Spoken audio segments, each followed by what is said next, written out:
क्या आप जानते हैं वहां पर की घटना क्या घटी थी?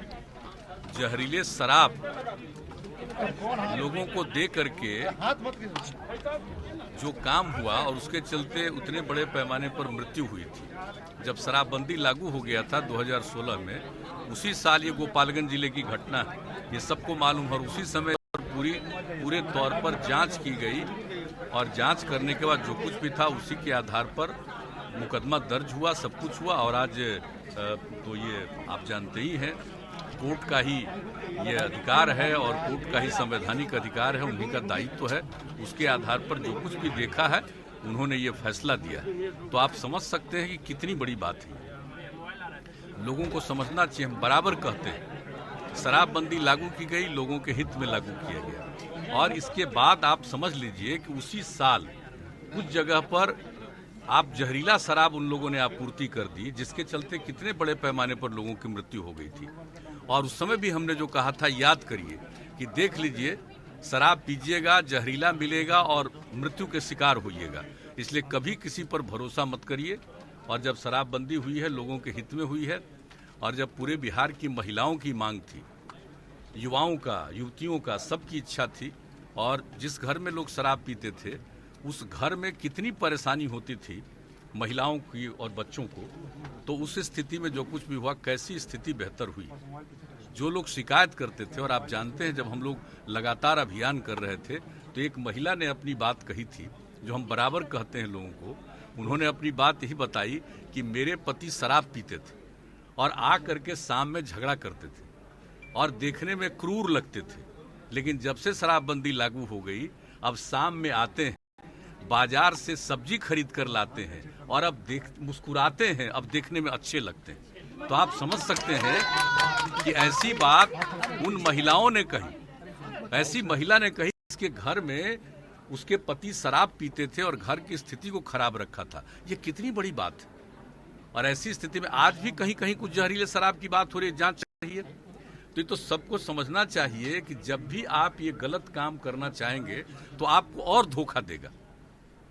आपको कहेगा कि हम शराब देंगे और दे देगा जहरीला शराब, तो आप इसके शिकार होइएगा। इसलिए हम सबसे प्रार्थना करेंगे, ये कोई मेरा व्यक्तिगत बात नहीं है, ये बापू ने कहा है, राष्ट्रपिता ने लोगों को कहा, लोग तो उसको समझे नहीं। बहुत जगह पर इसको लागू, कुछ जगहों पर लागू हुआ, कई जगहों पर लागू नहीं हुआ। और यहाँ पर तो जब महिलाओं की ऐसी सशक्त मांग थी तब हम लोगों ने इसको लागू किया है और इसके लिए लगे हुए हैं। और हम तो बराबर कहते हैं कि कुछ ना कुछ तो गड़बड़ करने वाला आदमी होगा। 100% आदमी सही नहीं हो सकता, ये बिल्कुल आप जान लीजिए। कभी भी इतिहास से लेकर के सारे चीजों को देख लीजिए, कुछ ना कुछ तो गड़बड़ करने वाला आदमी होता है। लेकिन नजर रखनी चाहिए, इसका अभियान चलाना चाहिए, और जो लोग भी गड़बड़ करते हैं उनको अगर इस तरह से सजा होती है तो लोगों को समझ में आएगा ना कि हम अगर इस तरह का गंदा काम करेंगे तो फिर हमको सजा मिलेगी। तो इस तरह की बात होगी, इसका बहुत बड़ा असर पड़ने वाला है। और समझ लीजिए धीरे धीरे फिर बीच में कुछ गड़बड़ करने वाले लोग ज्यादा बढ़े थे, अब वो भी संख्या घट रही है।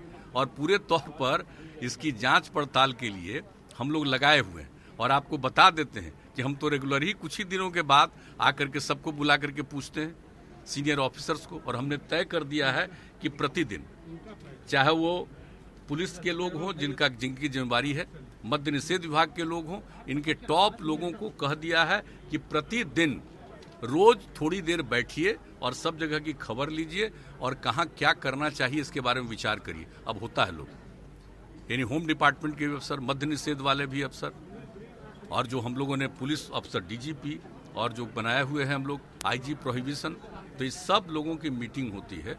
और अभी हाल ही में कुछ ही दिन पहले फिर हमने एक रोज इसके बारे में पूरी चर्चा की, बातचीत की, अन्य विषयों के अलावे इस पर भी बात होती है। तो लोग लगे हुए हैं और हम तो यही आग्रह करेंगे। और आज यहाँ पर आने का मौका मिला है, आप जानते हैं टीपीएस कॉलेज, हम लोग तो यंग एज से जानते हैं। आज मुझको पहली बार औपचारिक रूप से जब इन लोगों ने निमंत्रित किया तो मुझको अच्छा लगा कि भाई इसके बारे में सुनते रहे हैं हम लोग अपने यंग एज से। तो हमको लगा कि जब इन्होंने भेजा और क्या क्या बिल्डिंग्स में बना है, कुछ तो सरकार की तरफ से और कुछ इन लोगों ने अपनी तरफ से किया, और जिनके नाम से ये बना है उनकी पत्नी ने बनाया उनकी मृत्यु होने के बाद, तो उनकी मूर्ति को भी इन्होंने स्थापित किया। हर सब लोगों ने आपस में मिल करके ये कोई सरकार का नहीं, बल्कि आपस में कंट्रीब्यूट करके बहुत अच्छी मूर्ति लगी है। तो उनकी मूर्ति का भी अनावरण करने का मौका मिला तो मुझे अच्छा लगा। और यहाँ पर इन लोगों ने कई अपना सेक्टर दिखाया है जहाँ पर कई प्रकार के काम कर रहे हैं, अनुसंधान कर रहे हैं, रिसर्च कर रहे हैं, तो मुझको अच्छा लगा है।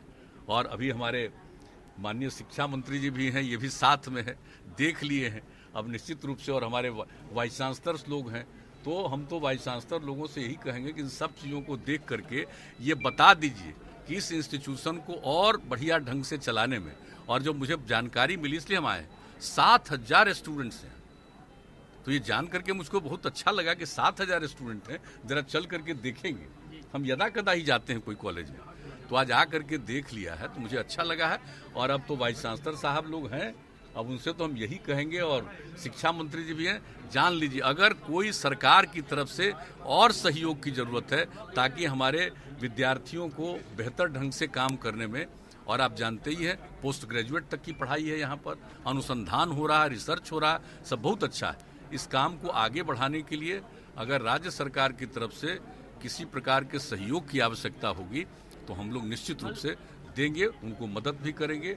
और आकर के मुझे खुशी हुई, मैं यहाँ के विद्यार्थियों को, यहाँ के शिक्षकों को, जितने रिसर्च स्कॉलर्स हैं, सब लोगों को मैं विशेष तौर पर बधाई देता हूँ। एक घटना पे आश्चर्यचकित व्यक्त किया था, क्या मुकेश सहनी जो किया वो टॉलरेबल हम तो बुला लिए, बात किए बेचारे। देखिए कभी कभी होता है ना कि कोई भी व्यक्ति को सारी बात की जानकारी नहीं होती है, तो उनको लगा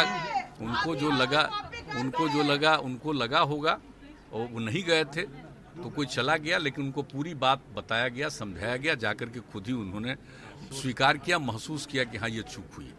क्योंकि किसी चीज़ की कोई एक बारे में हमसे पूछा भी है कि एक जगह ऐसा देखे थे, हमने कहा कि नहीं, वो बाजाब्ता इनवाइटेड थे फॉर्मली किसी भी कार्यक्रम में। कोई भी व्यक्ति अगर जो भी कार्यक्रम है सरकारी, उसकी तरफ से कोई व्यक्तिगत रूप से इनवाइटेड है कार्यक्रम में, और जो भूतपूर्व रहे हैं मंत्री, भूतपूर्व रहे हैं मुख्यमंत्री, भूतपूर्व रहे केंद्रीय मंत्री, कई लोग हैं जो आते हैं, सांसद हैं, विधायक हैं, तो एक अलग बात है। लेकिन पार्टी का कोई आदमी और परिवार का भी कोई आदमी कहीं किसी कार्यक्रम में आपकी जगह पर चला जाए, ये ठीक नहीं। वो कार्यक्रम में तो जा सकता है, कोई भी आकर के आपका कार्यक्रम है जा सकता है, शामिल हो सकता है, देख सकता है, लेकिन उसको औपचारिक कोई भूमिका नहीं निभानी। वैसे तो सबको अधिकार है, कोई भी आदमी जा सकता है, आपके समर्थक, आपके शुभचिंतक, आपके पार्टी के लोग, कोई भी आ सकते हैं कार्यक्रम में। लेकिन कार्यक्रम के ऊपर जो भूमिका आपको निभानी है, उस भूमिका को पार्टी का कोई दूसरा आदमी नहीं कर सकता। तो ये सारी बात हो गई, उन्होंने इस बात को मान लिया और बाहर मीडिया के सामने कह दिया। हम लोगों ने पूरी बात समझा दी। हमको तो आश्चर्य हुआ था, इसलिए तो हम कहे, हमको मालूम नहीं था। जब वहाँ विधानसभा में लोग बोल रहे थे और मेरे पास प्रेस का ही एक कॉपी भेज दिया, तो हमने देखा, तो हमने कह दिया कि भाई मुझे आश्चर्य हो रहा, मैं जरूर बात करूँगा, और हम तत्काल बात कर लिए। और इसके लिए आप जानते ही हैं कि उनके साथ बातचीत हो गई और सब कुछ समझ लिया, उनको भी कोई दिक्कत नहीं और ऐसी कोई गलती नहीं करेगी। वो कोई जानबूझ करके उस व्यक्ति ने, मंत्री जी ने नहीं किया था। उनको इस बात का कोई आइडिया नहीं था कि कोई चला गया तो कोई मेरी जगह पर खड़ा हो जाएगा तो क्या होगा, इसका कोई उनको आइडिया नहीं था। अब कोई दिक्कत नहीं होगी। अब ऐसी बात है, जो जिन लोगों ने भी सवाल को उठा दिया, हम उनको इस बात के लिए धन्यवाद देते हैं कि कम से कम ये बात आ गई तो इससे पता तो चल गया है। लेकिन अब इसके आगे नहीं सोचना चाहिए। कोई आदमी पहली बार उसको मौका मिला है, भाई जब पूरी बात अब जान लिए, हम सबसे प्रार्थना करेंगे कि आपने कह दिया, उनको रियलाइजेशन हो गया, हम लोग भी जान गए, सारी बात को बता दिया, लेकिन अब इस बात को आगे बढ़ाने की आवश्यकता नहीं है। आप मान लीजिए कि कोई भूल हुई है, आगे उन्होंने इसको ऐसा नहीं करने का आश्वासन दिया है, इसलिए उनको क्षमा कर देना चाहिए। नमस्कार, मैं हूं मानक गुप्ता। अगर आपको हमारा ये वीडियो पसंद आया हो तो इसे लाइक और शेयर जरूर करें, और हाँ, हमें सब्सक्राइब और फॉलो करना ना भूलें ताकि आप देश और दुनिया की कोई खबर मिस ना करें। तो जुड़े रहिए हमारे साथ और देखते रहिए न्यूज़ 24।